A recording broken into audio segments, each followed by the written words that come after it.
Les régions du Nord-Ouest et du Sud-Ouest sont depuis plus de 2 ans déjà en proie à de multiples exactions commises par des groupes sécessionnistes, ce qui a conduit les chefs traditionnels des dites régions à abandonner leur communauté, déserter leurs palais, villages et circonscriptions pour s'installer dans la ville de Yaoundé. Sur haute instruction du chef de l'État Paul Biya, le ministre de l'administration territoriale Paul Atangandji s'est entretenu ce mercredi 19 août 2020 à Yaoundé avec les chefs traditionnels de la région du Nord-Ouest résidant à Yaoundé dans un premier temps en présence des membres du Parlement, du ministre délégué à la présidence de la République chargé du contrôle supérieur de l'État, Rose Achamba, et du secrétaire d'État auprès du ministre de l'Éducation de base, le docteur Viviane Achirikilo Fofoun. Nous sommes réunis aujourd'hui ici avec les chefs traditionnels du Nord-Ouest sous le conduit du ministre Atangandji Paul, ministre de l'administration territoriale, pour voir comment accompagner nos chefs qui sont les gardiens de nos traditions,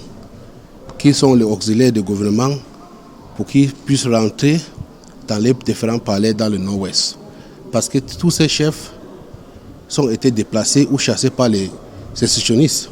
Cette importante concertation s'est poursuivie avec les chefs traditionnels et élites de la région du Sud-Ouest, résidant également à Yaoundé, en présence du gouverneur de la région du Centre, Nasseri Paul Biya, et de ses assises à huis clos. Il en ressort que, globalement, les chefs traditionnels des deux régions sont satisfaits de cette initiative. Je leur ai dit que le Premier ministre est préoccupé du fait que ça fait pratiquement 3 ans que les chefs n'ont pas pu fêter Noël et que le vœu du chef du gouvernement était que l'année 2020, que chaque chef traditionnel puisse rentrer dans son village pour fêter Nouvel An et Noël.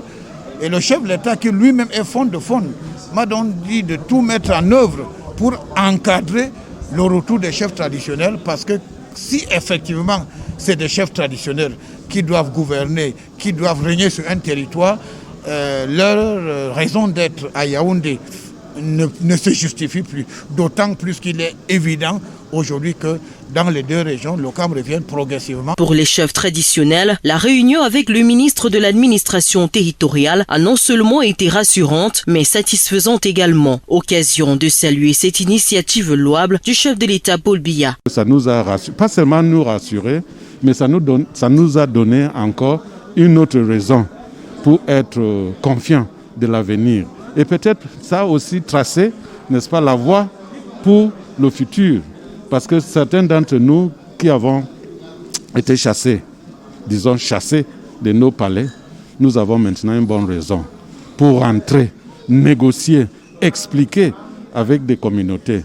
Le ministre de l'administration territoriale Paul Atangandji a également rassuré les faunes de ce que leurs remerciements et doléances seront portés à la très haute hiérarchie afin d'assurer un retour paisible dans leurs localités respectives. Il les a également encouragés à prôner le vivre ensemble et la paix dans leurs zones respectives.